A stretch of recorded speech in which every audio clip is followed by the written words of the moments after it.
इस वक्त जो इक्तिसादी सतह पे हमारी रियासत में वैसे भी जो है वो इक्तिसादी सतह पे काफ़ी मुश्किलात हैं और एक बहुत बड़ा मसला यहाँ पे ये है कि रोज़गार के जो एवेन्यूज़ हैं वो बहुत लिमिटेड हैं।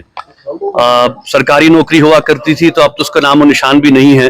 2019 के बाद जो सूरत हाल है उसमें आप देख रहे हैं कि जॉब्स और सरकारी नौकरियां बिल्कुल ना के बराबर हैं। तो इस सिचुएशन में जो है वो यहाँ का नौजवान जो है वो जाहिर सी बात है कि वो कोशिश कर रहा है कि ऐसे एवेन्यूज तलाश करे जिसमें कि वो खुद अपने पाँव पे खड़ा हो सके। मुझे खुशी है कि मुख्तलिफ वेंचर्स शुरू किए जा रहे हैं जहाँ पे शहरों में गांव में फोकस है इन बातों पे। वहाँ पे शहर खास में भी नौजवान जो इनिशिएटिव्स ले रहे हैं कि ऐसे वेंचर्स किए जाएं शुरू, ऐसे बिजनेस अपॉर्चुनिटीज क्रिएट की जाएं जिसमें कि एम्प्लॉयमेंट भी जनरेट हो और एक क्रेडिबल बिजनेस भी एस्टैब्लिश हो सके। तो मुझे खुशी है कि इस किस्म के जो ब्रांड्स हैं वो यहाँ पे आ रहे हैं और इस किस्म की कोशिशें यहाँ का नौजवान कर रहा है।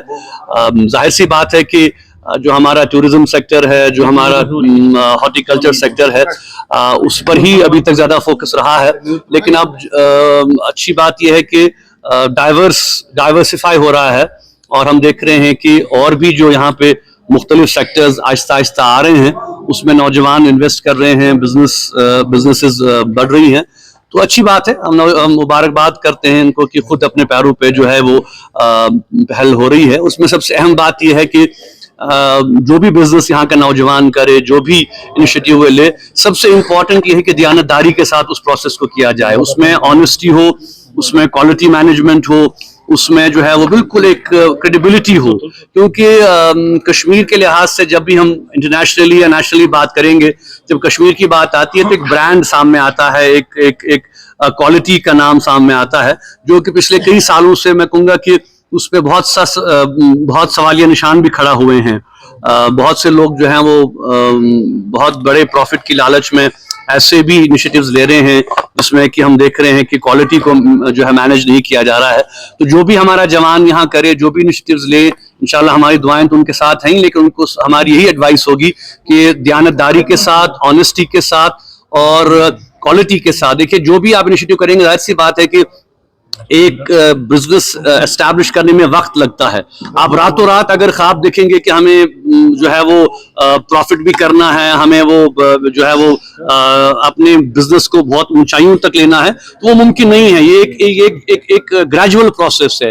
जैसे कि हाँ, आपने देखा कि जैसे हमारी पिछली जनरेशन्स ने शॉल इंडस्ट्री, कारपेट इंडस्ट्री, तो उसमें जनरेशन्स लगी उसको एस्टैब्लिश करने में, उसको क्वालिटी कंट्रोल में। तो एक ब्रांड हो गया हमारा। तो मैं नौजवानों से यही अपील करूंगा कि जो भी इनिशिएटिव ये उठाएं, चाहे हॉस्पिटैलिटी हो, चाहे टूरिज्म हो, चाहे यही जो ब्रांड्स वगैरह वो ला रहे हैं, इसमें सबसे अहम चीज ये है कि क्वालिटी को मेंटेन करें और ऑनेस्टी और दियानतदारी के साथ इसको आगे चलाएं और प्रॉफिट मार्जिन भी लिमिटेड रखें ताकि उनकी बेस जो है वो आहिस्ता से बढ़े। तकरीबन 5 साल के अरसे के बाद जो है हमारे साथी हमसे मिले। आप ये भी जानते हैं कि अभी भी बहुत से हमारे साथी जेलों में हैं। तो हम ये तवक्का रखते हैं कि हुकूमत भी ये बात समझे कि मसाइल जो हैं, बहरहाल कश्मीर के मसले